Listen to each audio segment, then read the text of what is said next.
Bonjour Monsieur Amadou Siré Sall, député sortant et également conseiller du Premier ministre. Vous êtes là actuellement pour les élections qui auront lieu le 30 juillet. Première question. Quel est le climat global aujourd'hui? Bon, d'abord, je commencerai par vous remercier de m'avoir donné l'opportunité de pouvoir réfléchir avec vous sur la situation politique de notre pays. Monsieur Diallo, je me porte bien et vous-même. Bon, la situation politique ici en France, je pense que, en tout cas, ça se passe apparemment bien, parce que, en tout cas, du côté de la coalition Benno Bokk Yakaar, je suis venu pour accompagner mon ami Demba Sow, mon ami et frère Demba Sow. Nous avons parcouru beaucoup de villes, nous avons rencontré beaucoup de Sénégalais. Dans l'ensemble, tout se passe bien. Voilà. Quelles sont les attentes des Sénégalais par rapport à justement ce rôle inédit de député de Sénégalais de l'extérieur? Car c'est la première fois que nous votons pour des législatives. Je suis d'abord agréablement surpris parce que j'ai eu à faire une interview avec notre confrère. J'ai dit que durant mes rencontres avec les Sénégalais, je me suis rendu compte que la diaspora sénégalaise a beaucoup évolué dans le bon sens. Parce qu'elle pose des questions pertinentes par rapport à qu'est-ce que ça va changer en ayant des députés de la diaspora à l'Assemblée nationale. Qu'est-ce que ça peut leur apporter? Ça, c'est des questions pertinentes. Pourquoi avoir un député? J'ai répondu, j'ai dit qu'un député, d'abord, il sera élu par les Sénégalais de la diaspora. Moi, j'ai été député, mais je n'ai pas été élu par les Sénégalais de la diaspora, mais j'ai été sur la liste nationale. Donc j'ai fait 12 ans de mandat et je me suis rendu compte que c'est important que les Sénégalais de la diaspora choisissent eux-mêmes leurs propres députés. Qu'ils ne soient plus désignés par le responsable du parti, mais que ce soit eux-mêmes qui votent, qui disent que nous avons besoin de M. Diallo aujourd'hui à l'Assemblée nationale. Mais je crois que le travail qui les attend est un travail sérieux, un travail important. Et souvent, on a fait allusion aux députés en leur disant, les députés, ils servent juste qu'à lever la main pour voter. Des députés godillots. Voilà. Et pour moi, je pense que c'est pas ça. Ça fait partie du travail en votant, parce qu'il faut légiférer les lois.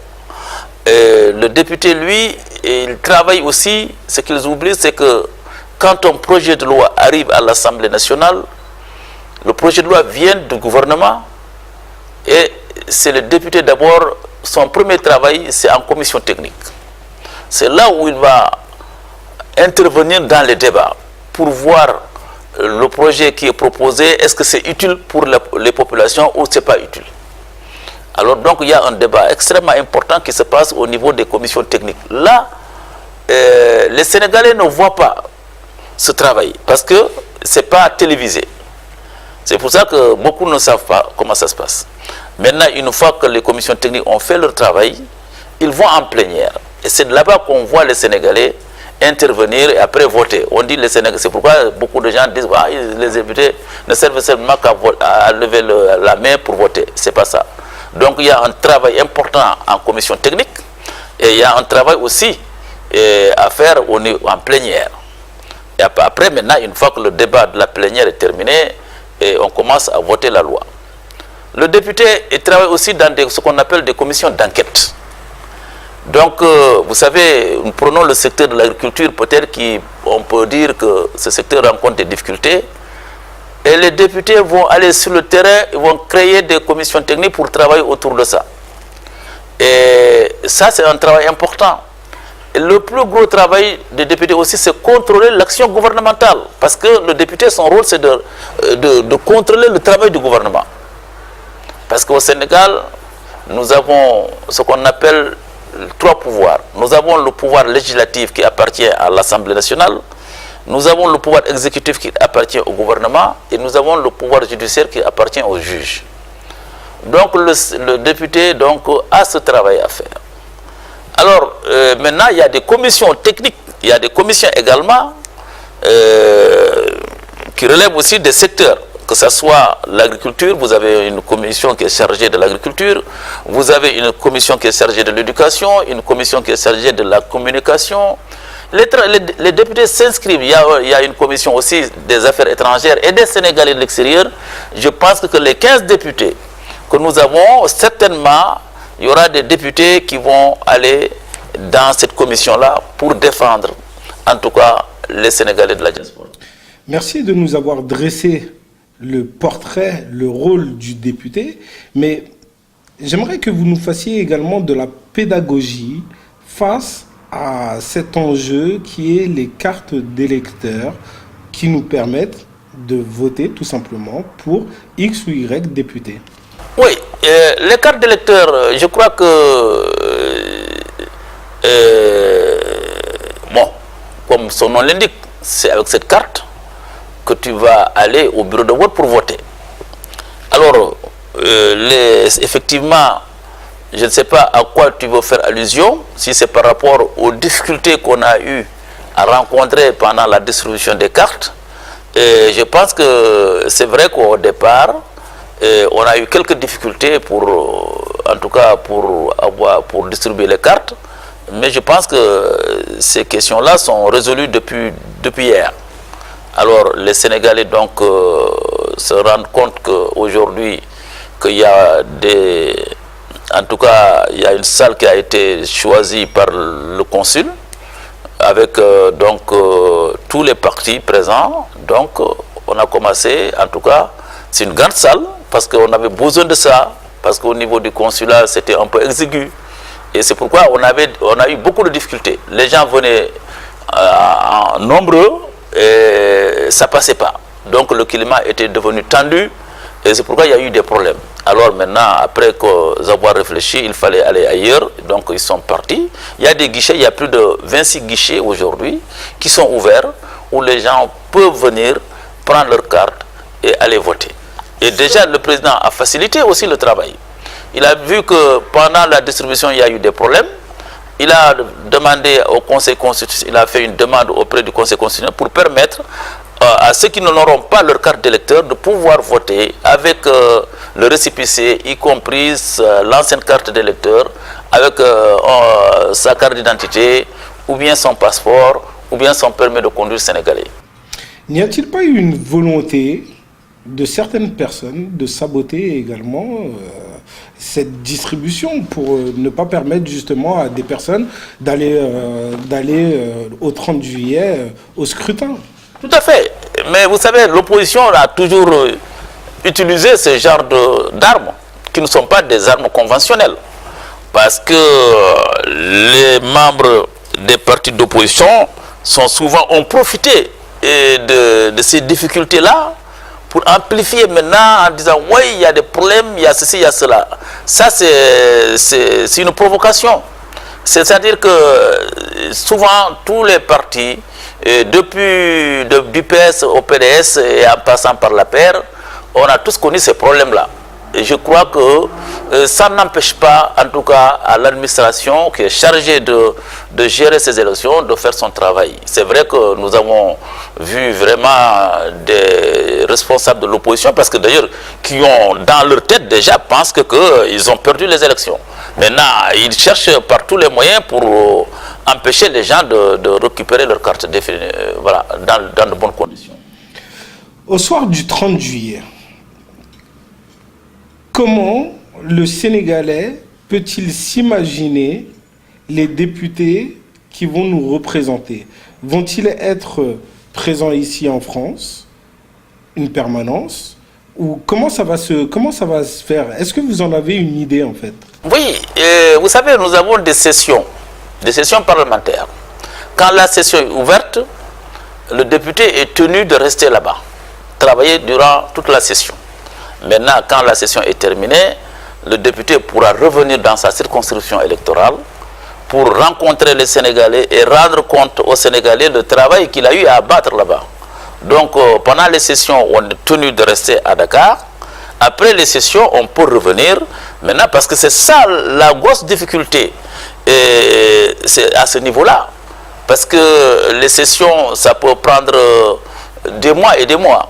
Maintenant, ce qu'il faut maintenant, il faut que le député, une fois de retour dans sa circonscription électorale, qu'il puisse rendre compte à ceux qui l'ont élu. Là, il n'est pas le député. Il faut aussi que les gens se mettent dans la tête que le député, une fois élu, il n'est pas le député de son parti. Il est le député du peuple. C'est ça, il porte ce nom-là. C'est important. Parce que là, il y a des gens, il y a des députés qui pensent que souvent, quand ils sont élus, ils ne s'adressent uniquement qu'aux membres de leur parti. Non. Que vous soyez de l'APR, que vous soyez d'un autre parti d'opposition, quand vous êtes élu, vous êtes là pour le peuple, vous êtes là pour tous les Sénégalais. Donc vous allez à la rencontre de tous les Sénégalais sans discrimination. Ça, il faut aussi que les gens intègrent ça pour que le travail du député puisse se faire dans de bonnes conditions.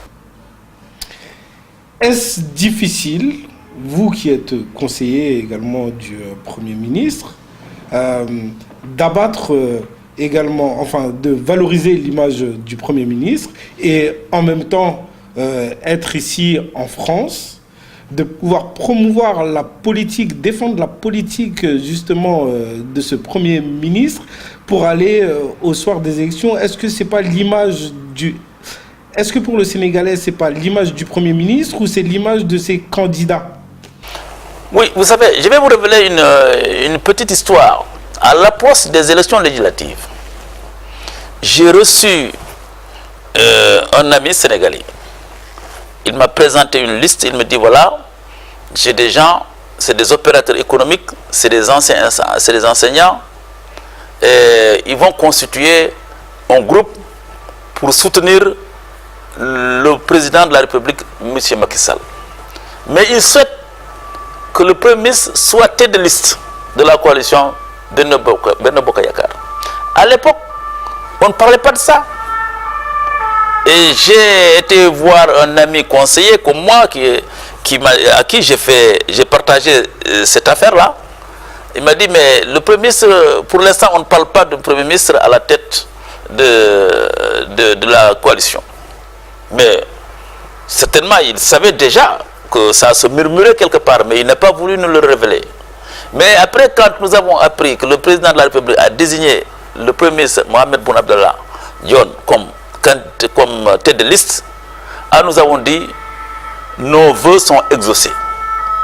Parce que nous avons vu le Premier ministre à l'Assemblée nationale lors des questions orales, comment il défendait l'action du gouvernement. Et nous avons pensé que nul n'est mieux placé que quiconque, nul n'est mieux placé que le Premier ministre pour défendre le travail du gouvernement. Parce qu'il est chef du gouvernement. Il est bien placé pour défendre son programme. Alors donc, ce qui fait que moi, en tant que conseiller du Premier ministre, donc si je suis là, en partie, c'est pour défendre non seulement l'action du gouvernement, c'est pour aussi dire que mon patron est à la tête d'une coalition et nous allons nous déployer, nous allons mettre toute notre énergie pour que cette coalition sorte victorieuse au lendemain du 30 juillet. La diaspora investit massivement au Sénégal.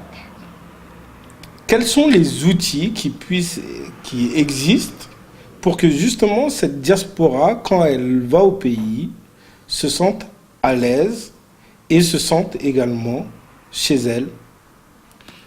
Oui, M. Diallo, ça c'est une question extrêmement pertinente. Parce que moi, en tant que conseiller du Premier ministre, j'ai reçu beaucoup de Sénégalais de la diaspora. Quand ils sont à Dakar, ils sont perdus. Ils ne savent pas où se donner de la tête. C'est pourquoi j'ai toujours voulu, et j'espère qu'avec les nouveaux députés, Et on va pouvoir travailler ensemble pour qu'il y ait un bureau d'accueil et d'information à Dakar, même à l'aéroport. Dès que l'immigré pose son pied au Sénégal, qu'il puisse, s'il a besoin des renseignements, quels que soient les renseignements, quelle que soit la nature des renseignements, qu'il puisse aller dans ce bureau pour prendre des informations. Maintenant, il y a des conseillers comme moi, comme d'autres, qui vont les accompagner dans les différentes démarches. Alors ça, c'est extrêmement important. Parce que la diaspora sénégalaise, elle transfère plus de 900 milliards par an. Mais quand on regarde au niveau de cette manne financière, elle ne sert uniquement qu'à nourrir les familles. Il n'y a que 7% qui est réservé pour les projets productifs. Alors je crois que les députés, les 15 députés qui seront élus, j'espère en accord avec le gouvernement, on va trouver, et nous-mêmes, trouver un moyen comment inverser les choses pour que les Sénégalais puissent investir beaucoup plus dans les projets productifs qui sont des projets qui doivent créer de l'emploi et de la richesse. Alors de ce point de vue, je crois qu'il y a un travail à faire. Maintenant, le Premier ministre, je crois qu'en tant que chef du gouvernement, je ne peux pas me substituer à lui. Parce que lui, c'est le chef du gouvernement, moi je ne suis qu'un conseiller. Je ne peux qu'appuyer, aider. En tout cas, je ne ménagerai aucun effort pour aider, en tout cas, notre Premier ministre à réussir son action. Et encore, le président a eu confiance en lui confiant donc la tête de liste. Je crois que c'est pourquoi que moi je suis venu. Dans ce sens-là, depuis le 3 juillet, je suis en France. Je parcours donc la France de long en large avec le candidat en tête, M. Dembassor. Et je me rends compte que vraiment que les Sénégalais sont très motivés pour ces élections. Et ils ont de l'espoir que beaucoup de leurs préoccupations, en tout cas, trouveront des solutions. L'émission touche à sa fin. Que peut-on souhaiter à monsieur Amadou Ciré Sall en tant qu'homme vivant en France, enfin, vivant au Sénégal, mais ayant vécu également en France? Quelque part, vous êtes le représentant des Sénégalais de l'extérieur à tout titre. Que peut-on vous souhaiter, mis à part la victoire aux élections? Bon, moi, ce qu'on peut me souhaiter, mis à part la victoire aux élections, c'est d'abord la santé et continuer à être disponible pour notre diaspora, à l'aider, à l'accompagner, en tout cas à œuvrer pour que notre diaspora puisse encore apporter beaucoup plus de ce qu'elle fait aujourd'hui. Et grâce à elle, j'ai toujours dit que s'il y a la paix sociale au Sénégal, c'est grâce à notre diaspora. Nous avons une diaspora laborieuse, une diaspora qui a de l'expérience et qui est disponible et qui est prête, en tout cas, à faire tout pour rendre le Sénégal un pays émergent.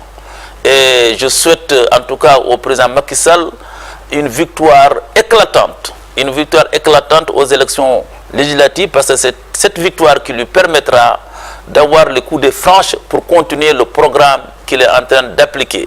Et ce programme aujourd'hui touche, comme je l'ai toujours dit, le monde rural. Parce qu'il s'est rendu compte qu'il y a des disparités énormes entre les villes et le monde rural. Et il a mis en place une politique avec un financement sous l'autorité du Premier ministre, le programme, le PUDC, le PUMA, il a mis le PRODAC. Alors donc je pense que tout ça, ce sont des projets qui sont créés par le gouvernement et qui vont dans le sens, en tout cas, de réduire la pauvreté au Sénégal et en tout cas d'améliorer les conditions de vie des populations. Et dans le domaine social, quand on voit les bourses de sécurité alimentaire, et alors tout cela va dans le bon sens. Le président Macky Sall fait un excellent travail. Il a besoin d'une majorité à l'Assemblée nationale. Donc je souhaite vraiment... C'est un homme très pris, très sollicité. Je suis effectivement sollicité par des amis ici, parce que vous savez, je suis sur le terrain politique plus de 40 ans. Donc les gens me connaissent. Et c'est pourquoi c'est un plaisir pour moi de venir encore participer à ces élections. Et j'espère que les élections touchent à leur fin. Mais j'espère, en tout cas, j'attends une victoire éclatante au niveau de la diaspora. La diaspora doit voter massivement pour Macky Sall. Pourquoi? Et comme on est en train de terminer, je voulais finir par là. Parce que quand le projet de loi est arrivé à l'Assemblée nationale pour donner à la diaspora 15 députés, l'opposition parlementaire a voté contre ce projet, a refusé à ce que la diaspora ait 15 députés. Il n'y a que la majorité parlementaire qui a voté oui. Donc voilà une des raisons fondamentales qui fait que Macky Sall doit avoir 100% au niveau de la diaspora. Parce que même ceux qui sont de l'opposition, les partis d'opposition qui ont présenté des candidats doivent voter pour Macky Sall. Parce que l'opposition parlementaire a voté contre le projet de loi, contre la loi. Alors que la majorité présidentielle, c'est elle qui a voté pour envoyer 15 députés à l'Assemblée nationale. Voilà, je termine par là, tout en vous remerciant de m'avoir donné cette opportunité pour m'exprimer et en tout cas donner mon point de vue sur ces questions importantes.